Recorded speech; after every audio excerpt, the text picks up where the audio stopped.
Hello दोस्तों, स्वागत है आपका डेली लाइफ स्टोरी पर। हमारी आज की कहानी है वहाँ सब मुझे आदर की नज़र से क्यों देख रहे थे।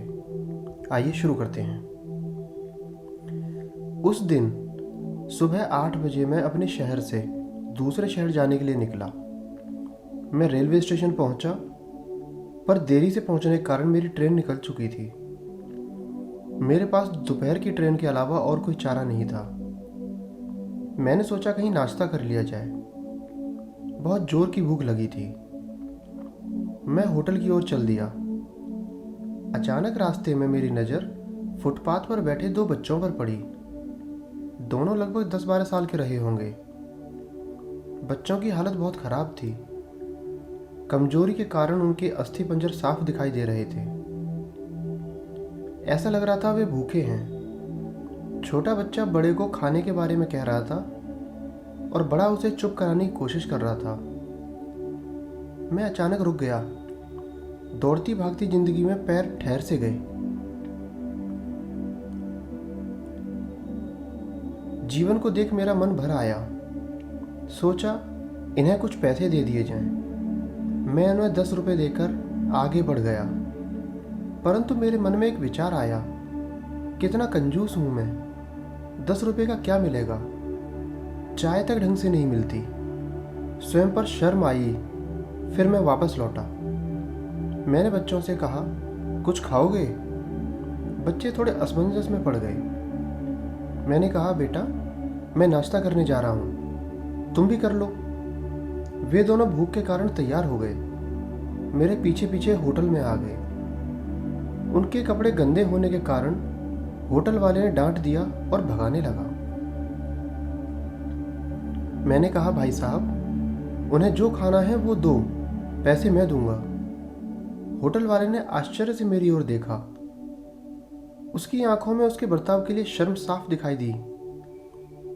बच्चों ने नाश्ता, मिठाई व लस्सी मांगी। सेल्फ सर्विस के कारण मैंने नाश्ता बच्चों को लेकर दिया। बच्चे जब खाने लगे, उनके चेहरे की खुशी कुछ निराली ही थी। मैंने भी एक अजीब आत्मसंतोष महसूस किया। मैंने बच्चों को कहा, बेटा अब जो मैं तुम्हें पैसे दिए हैं उनमें से 1 रुपये का शैम्पू लेकर हैंडपंप से नहा लेना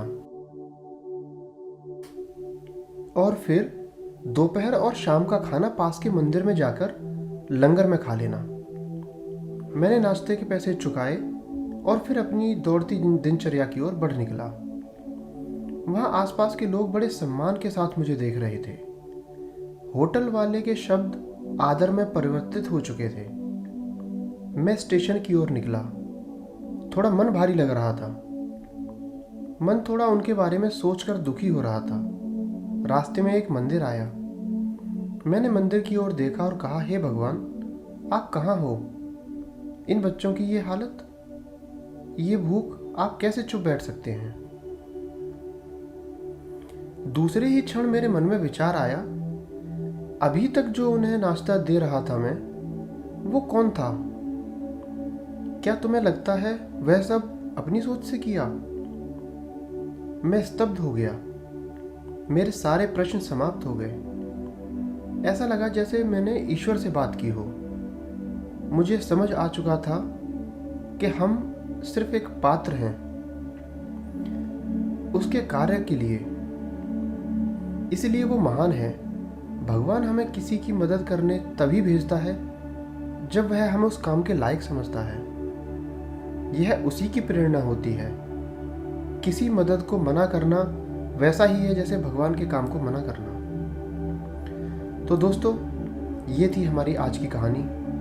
अगर आपको हमारी कहानी अच्छी लगी हो तो इस कहानी को लाइक करें, शेयर करें और हमारे चैनल को सब्सक्राइब करें। मिलते हैं आपसे जल्दी एक दूसरी कहानी के साथ। Thank you.